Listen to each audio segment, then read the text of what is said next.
ಮೈಸೂರಿನಲ್ಲಿ ಜೆಡಿಎಸ್ ಪಕ್ಷವನ್ನ ಮತ್ತಷ್ಟು ಬಲಪಡಿಸಲು ಮೈಸೂರು ನಗರಾಧ್ಯಕ್ಷರಾದ ಬಿಎಂ ಮಂಜು ಅವರು ಹೊಸ ಹೆಜ್ಜೆ ಇರಿಸಿದ್ದಾರೆ.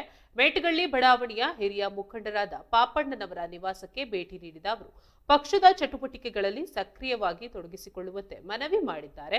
ಹಿಂದೆ ಪಕ್ಷದಲ್ಲಿ ಸಕ್ರಿಯರಾಗಿದ್ದು ಇತ್ತೀಚಿನ ದಿನಗಳಲ್ಲಿ ರಾಜಕೀಯ ಚಟುವಟಿಕೆಗಳಿಂದ ದೂರವಿದ್ದ ಪಾಪಣ್ಣನವರನ್ನ ಭೇಟಿಯಾದ ಜೆಡಿಎಸ್ ತಂಡ ಅವರ ಅನುಭವದ ಅಗತ್ಯತೆ ಪಕ್ಷಕ್ಕಿದೆ ಎಂದು ಮನವರಿಕೆ ಮಾಡಿಕೊಟ್ಟಿತು.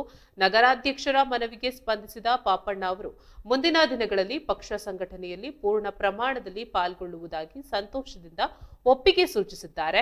ಈ ಸಂದರ್ಭದಲ್ಲಿ ಚಾಮರಾಜ ಕ್ಷೇತ್ರದ ಅಧ್ಯಕ್ಷರಾದ ಚಂದ್ರಹಾಸ್, ಮಾಜಿ ನಗರ ಪಾಲಿಕೆ ಸದಸ್ಯರು ಹಾಗೂ ಮಹಾ ಪ್ರಧಾನ ಕಾರ್ಯದರ್ಶಿಯಾದ ರಮೇಶ್, ಪರಿಶಿಷ್ಟ ಜಾತಿ ವಿಭಾಗದ ಅಧ್ಯಕ್ಷ ಪ್ರಕಾಶ್ ದೇವೇಗೌಡ, ಮಾಜಿ ಕಾರ್ಮಿಕ ವಿಭಾಗದ ಅಧ್ಯಕ್ಷ ರಮೇಶ್ ಕುಮಾರ್, ನಗರ ಉಪಾಧ್ಯಕ್ಷ ಭೋಜರಾಜ್, ಚೆಲುವರಾಜ್, ಓಟಿಆರ್ ಕುಮಾರ್ ಸೇರಿದಂತೆ ಹಲವು ಪ್ರಮುಖರು ಉಪಸ್ಥಿತರಿದ್ದು ಪಕ್ಷದ ಬಲವರ್ಧನೆಯ ಕುರಿತು ಚರ್ಚಿಸಿದ್ದಾರೆ.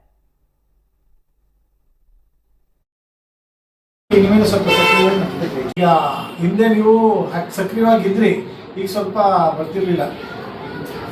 ಈಗ ಇನ್ಮೇಲೆ ಸ್ವಲ್ಪ ಹಿಂದೆ ನೀವು ಸಕ್ರಿಯವಾಗಿದ್ರಿ, ಈಗ ಸ್ವಲ್ಪ ಬರ್ತಿರ್ಲಿಲ್ಲ.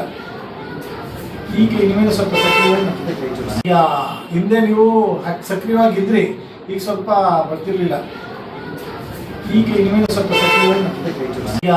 ಹಿಂದೆ